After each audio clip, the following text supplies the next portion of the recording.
Assalamualaikum warahmatullahi wabarakatuh dan salam sejahtera. Saya Wan Nur Syazatu binti Wan Razali bernombor metrik 283010 akan membentangkan satu topik di bawah Perlembagaan Malaysia iaitu Demokrasi Berparlimen Raja Berperlembagaan. Okey, sebagai pengenalan, Malaysia merupakan sebuah negara yang mengamalkan sistem demokrasi berparlimen di bawah pentadbiran Raja Berperlembagaan yang di-Pertuan Agong bertindak sebagai ketua negara. Di dalam sistem demokrasi berparlimen, kerajaan yang memerintah adalah ditentukan oleh rakyat melalui sistem undi yang berlaku 5 tahun sekali. Di Malaysia, Perdana Menteri merupakan ketua kerajaan yang memerintah dan bertindak sebagai penasihat kepada Yang di-Pertuan Agong. Syarat sistem demokrasi berparlimen ialah pembahagian kuasa di antara tiga bahagian iaitu Badan Eksekutif, Badan Perundangan dan juga Badan Kehakiman. Pembentukan negara yang mengamalkan sistem demokrasi berparlimen adalah bertujuan untuk memastikan pentadbiran negara berjalan dengan lancar dan rakyat dapat hidup dalam suasana yang aman dan damai walaupun hidup berbilang kaum. Untuk konsep demokrasi berparlimen, maksud demokrasi iaitu pemerintahan yang ditentukan oleh kuasa rakyat dalam memilih wakil mereka sendiri. Menurut bahasa Grik iaitu demokrasi berasal dari perkataan demos yang bermaksud rakyat dan kratos bermaksud kekuasaan. Menurut J. Roland Pennock, demokrasi bermaksud pemerintahan daripada rakyat. Demokrasi secara langsung berlaku apabila rakyat sendiri membuat pilihan semasa pilihan raya. Demokrasi secara tidak langsung pula berlaku apabila rakyat membuat keputusan secara tidak langsung tetapi bergantung kepada wakil-wakil yang telah dipilih oleh mereka. Menurut Kamus Dewan edisi keempat 2010, Parlimen bermaksud majlis yang mempunyai kuasa tertinggi dalam menggubal undang-undang. Parlimen terbahagi kepada dua iaitu Dewan Rakyat dan juga Dewan Negara. Wakil-wakil rakyat akan berbincang mengenai isu yang diutarakan oleh rakyat di Dewan Rakyat dan juga Dewan Negara serta menggubal dasar-dasar yang sesuai demi kepentingan rakyat dan juga negara. Secara keseluruhannya, demokrasi berparlimen bermaksud pemerintahan yang berlaku daripada rakyat melalui wakil yang dipilih oleh mereka secara tidak langsung. Rakyat terlibat dalam membentuk kerajaan, menjalankan pemerintahan dan juga bebas dalam memilih wakil mereka melalui pilihan raya. Bagi konsep Raja Perlembagaan pula, di Malaysia merupakan sebuah negara yang mengamalkan konsep Raja Berperlembagaan dan bukan Raja berkuasa mutlak dalam pemerintahan. Menurut Perkara 32/1, Yang di-Pertuan Agong merupakan Ketua Negara Malaysia, kuasa Raja adalah tertakluk di bawah Perlembagaan Persekutuan yang mana tidak boleh sewenang-wenangnya membuat keputusan ataupun pindaan yang bercanggah dengan Perlembagaan Persekutuan. Raja Berperlembagaan adalah sebuah bentuk kerajaan yang ditubuhkan di bawah sistem berperlembagaan yang menggunakan konsep trias politika ataupun politik tiga serangkai. Maksud Raja Berperlembagaan ialah seorang raja memerintah mengikut kuasa yang diberikan kepada baginda melalui perlembagaan yang dibentuk. Seorang raja tidak boleh membuat keputusan sesuka hati kerana perlembagaan itu sendiri menetapkan garis panduan dalam pemerintahannya. Kerajaan yang ditubuhkan di bawah sistem berperlembagaan mengiktiraf raja sebagai ketua negara dan perlembagaan sebagai undang-undang tertinggi negara.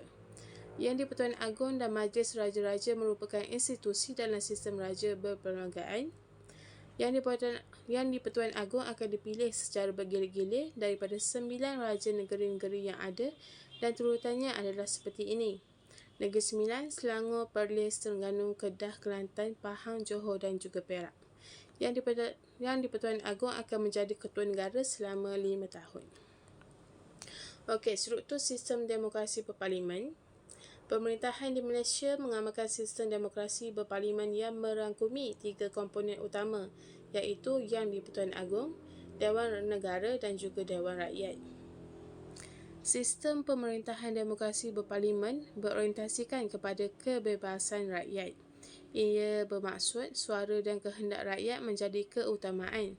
Istilah yang selalu didengar ialah kerajaan rakyat, rakyat untuk rakyat. Di dalam sistem demokrasi berparlimen ini, rakyat mempunyai kuasa yang besar dalam menentukan tampuk pemerintahan yang bakal memerintah negara.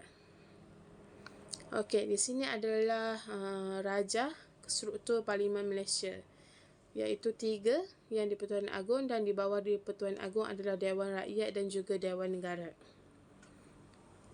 Bagi struktur raja, sistem raja berperlembagaan pula, yang di Pertuan Agong dan Majlis Raja-Raja merupakan institusi dalam sistem raja berperlembagaan. Yang di Pertuan Agong akan dipilih dan menjadi ketua negara selama 5 tahun secara bergilir-gilir daripada 9 buah negeri yang ada seperti yang saya sebutkan tadi. Yang di Pertuan Agong juga bertindak mengikut Perlembagaan Malaysia dan nasihat daripada Perdana Menteri. Pemilihan yang di Pertuan Agong dibuat mengikut peruntukan dalam Perlembagaan Malaysia yang telah wujud sejak tahun 1957 lagi. Sistem ini telah banyak membantu memantapkan kedudukan dan juga kewibawaan raja-raja di negara kita, di samping memberi keseimbangan kepada raja yang menaungi rakyat dan rakyat yang berada di bawah naungan raja yang dilantik sebagai Yang di-Pertuan Agong. Okey, di sini ialah raja-raja berkumpul semasa berlakunya pelantikan Yang di-Pertuan Agong. Okey, seterusnya ialah ciri-ciri sistem demokrasi berparlimen, antaranya pilihan raya, parti-parti politik, kebebasan asasi, perlembagaan, parlimen dan juga raja berperlembagaan. Okey, ciri sistem demokrasi berparlimen yang pertama iaitu perlembagaan. Perlembagaan merupakan undang-undang tertinggi yang menjadi panduan kepada pihak kerajaan yang memerintah. Perlembagaan telah wujud sejak 16 September 1963 dan ianya mengandungi 183 perkara. Pembahagian kuasa antara kerajaan persekutuan dan kerajaan negeri adalah adil dan saksama. Seterusnya ialah raja berperlembagaan. Sistem pemerintahan raja mengikut apa yang termaktub dalam Perlembagaan Malaysia. Yang di-Pertuan Agong bertindak mengikut perlembagaan dan juga nasihat daripada Perdana Menteri. Yang di-Pertuan Agong tidak boleh bertindak bersendirian melainkan perkara itu memerlukan pertimbangan baginda. Yang di-Pertuan Agong dipilih dalam kalangan Raja-Raja Melayu 5 tahun sekali, bertindak sebagai Ketua Utama Negara Malaysia dan Angkatan Bersenjata. Yang di-Pertuan Agong mengetuai 3 badan kerajaan iaitu Badan Perundangan, Badan Pemerintah dan juga Badan Kehakiman. Yang seterusnya ialah Badan Pemerintah. Dalam sistem demokrasi berparlimen, kerajaan terbahagi kepada 3 bahagian: Badan Perundangan, Badan Pelaksana dan juga Badan Kehakiman. Bagi Badan Perundangan, Parlimen bertanggungjawab menggubal undang-undang di Malaysia, terdiri daripada Yang di-Pertuan Agong, Dewan Rakyat dan juga Dewan Negara. Dewan Negara merupakan dewan tertinggi, terdiri daripada 69 orang ahli, manakala Dewan Rakyat ialah kumpulan rakyat yang mewakili seluruh Malaysia. Dewan Negara boleh meluluskan undang-undang dengan adil. Bagi Badan Pelaksana, Kabinet dan juga Jemaah Menteri memastikan semua dasar yang dilaksanakan adalah berlaku dengan telus, yang mana Perdana Menteri bertanggungjawab memastikan ianya dilaksanakan. Terdapat 26 kementerian di bawah kerajaan, setiap satu akan diketuai oleh menteri. Perkhidmatan Awam Malaysia dijalankan oleh Ketua Setiausaha Negara KSN, dibantu oleh kumpulan pegawai perkhidmatan awam. Badan Berkanun pula ialah badan separuh kerajaan yang bertanggungjawab kepada menteri yang berbeza. Beberapa Suruhanjaya berbeza dilantik adalah untuk perkara berbeza dalam kerajaan. Suruhanjaya Perkhidmatan Awam contohnya bertanggungjawab atas lantikan, kenaikan pangkat dan juga disiplin dalam kalangan penjawat awam. Untuk Badan Kehakiman, Badan Kehakiman berkuasa mendengar dan menentukan perkara sivil berkaitan saman dan juga jenayah, berperanan menentukan kesahihan undang-undang dan juga mahkamah bertanggungjawab melaksanakan tugas Badan Kehakiman. Tugas mahkamah adalah untuk mentafsir perlembagaan negara dan undang-undang, juga mengisytiharkan undang-undang bertulis, kerajaan persekutuan dan juga kerajaan negeri. Mahkamah tidak boleh membuat pindaan terhadap undang-undang kerana ianya merupakan bidang tugas Badan Perundangan dan juga Parlimen. Okey, pelaksanaan di Malaysia. Malaysia mengamalkan sistem demokrasi berparlimen yang mana ketua negara kita ialah Raja dan Permaisuri. Kerajaan yang dibentuk dipilih oleh rakyat melalui sistem undi yang berlaku 5 tahun sekali. Raja dipilih daripada 9 orang sultan di Malaysia mempunyai kuasa untuk membuat keputusan untuk negara secara keseluruhannya di bawah pemerintahannya. Perdana Menteri bertanggungjawab menyelesaikan suatu perkara dalam kerajaan. Beliau dipilih oleh kabinet yang dianggotai oleh ahli parlimen dan juga Dewan Rakyat dan Dewan Negara. Dewan Negara mempunyai 70 orang ahli dipilih selama 3 tahun dan dibahagikan kepada 2 kumpulan. Dewan Rakyat pula terdiri daripada orang yang dipilih berdasarkan populariti mereka di kawasan mereka dan juga berkhidmat selama 5 tahun. Kerajaan persekutuan dan kerajaan negeri mempunyai kuasa yang berbeza. Undang-undang persekutuan memerlukan majoriti 2/3 untuk diubah. Undang-undang syariah merupakan undang-undang Islam di Malaysia tertakluk kepada kerajaan negeri dan bukannya sultan, ketua agama Islam. Sistem perundangan Malaysia berasaskan undang-undang British, tetapi kebanyakan undang-undang dan perlembagaan telah diambil daripada undang-undang India. Mahkamah Persekutuan menyemak keputusan. Perlembagaan telah diambil daripada undang-undang India. Mahkamah Persekutuan menyemak keputusan rujukan daripada Mahkamah Rayuan yang mana ianya mempunyai bidang kuasa asal dalam perkara perlembagaan dan dalam pertikaian antara negeri atau kerajaan, persekutuan dan sebuah negeri.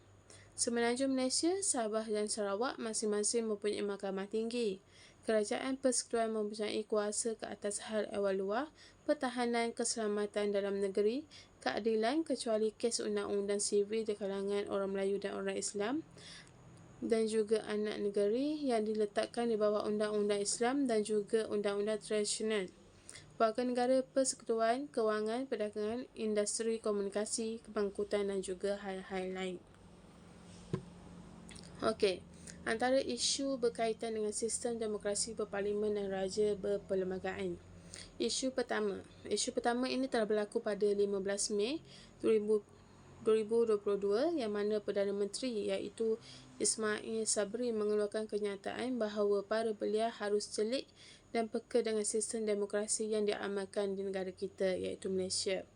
Para belia harus sedar akan tanggungjawab mereka dan turun mengundi ketika pilihan raya umum diadakan. Tugas belia amat penting dan juga sekaligus membentuk kerajaan dengan para pemimpin yang dipilih oleh mereka sendiri. Perdana Menteri juga menyatakan bahawa jumlah golongan belia yang keluar mengundi meningkat dalam 28% berusia 18 tahun ke atas. Hal ini menunjukkan petanda positif kepada arus politik dan sistem demokrasi itu sendiri. Okey, isu kedua iaitu berlaku pada 31 Oktober 2020 bertajuk Cabaran Demokrasi di Malaysia, Rakyat Mungkin Hilang Kepercayaan. Ini dikeluarkan oleh Akhbar Malaysia dalam kenyataannya.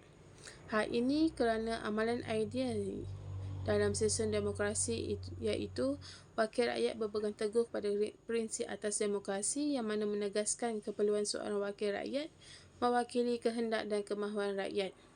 Terdapat wakil rakyat yang suka lompat parti. Hal ini menyebabkan rakyat hilang kepercayaan untuk memilih mereka untuk sesi pilihan raya yang akan datang.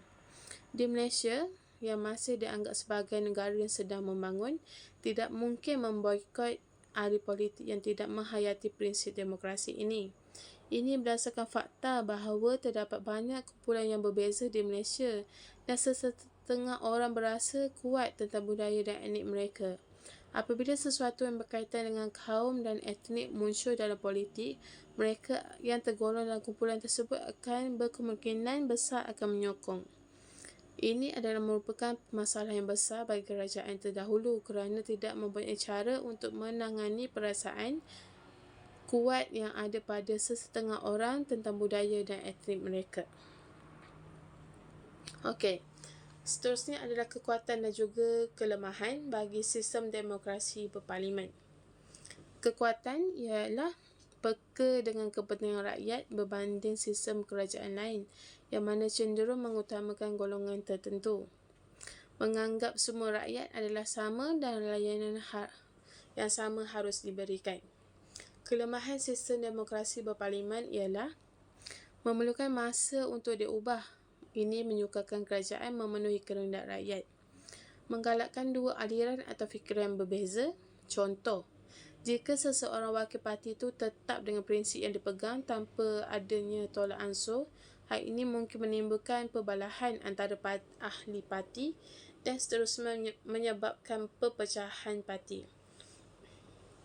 Hal ini sekaligus akan mempengaruhi pengikut-pengikut wakil tersebut dan juga boleh menyebabkan berlakunya perbalahan dan perpecahan dalam kalangan rakyat. Terdapat juga pemimpin yang tidak peka dalam menyelesaikan isu ataupun masalahan yang dihadapi oleh rakyat. Okey, kekuatan dan kelemahan bagi sistem raja berperlembagaan pula ialah kekuatan. Kerajaan Malaysia mempunyai sistem raja berperlembagaan di mana raja yang di-Pertuan Agong adalah merupakan lambang keutuhan dan perpaduan negara. Raja tidak boleh bertindak bersendirian kecuali dalam perkara yang tertentu yang memerlukan budi bicaranya untuk membuat keputusan.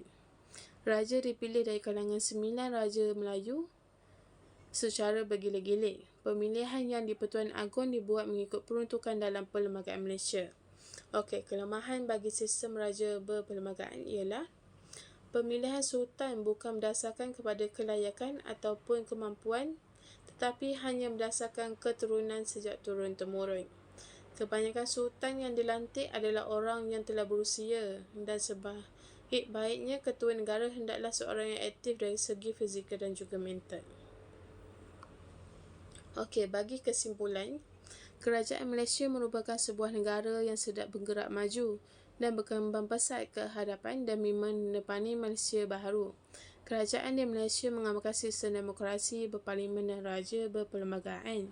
3 badan utama yang mempunyai kuasa di negara ini ialah Badan Perundangan, Eksekutif dan Badan Kehakiman. Yang mana badan-badan ini bekerjasama untuk memastikan negara berjalan dengan lancar. Rakyat Malaysia mempunyai peranan penting dalam membantu menjadikan sistem ini berfungsi dengan baik. Sikap bertolak ansur dan kecanaan terhadap perlembagaan Malaysia akan menjadikan perkembangan dan pembangunan dan sistem yang diamalkan sejak dahulu lagi, iaitu demokrasi berparlimen, raja perlembagaan terus ampuh dalam menuju negara yang berkembang maju dan berdaya saing. Okey, sekian, terima kasih.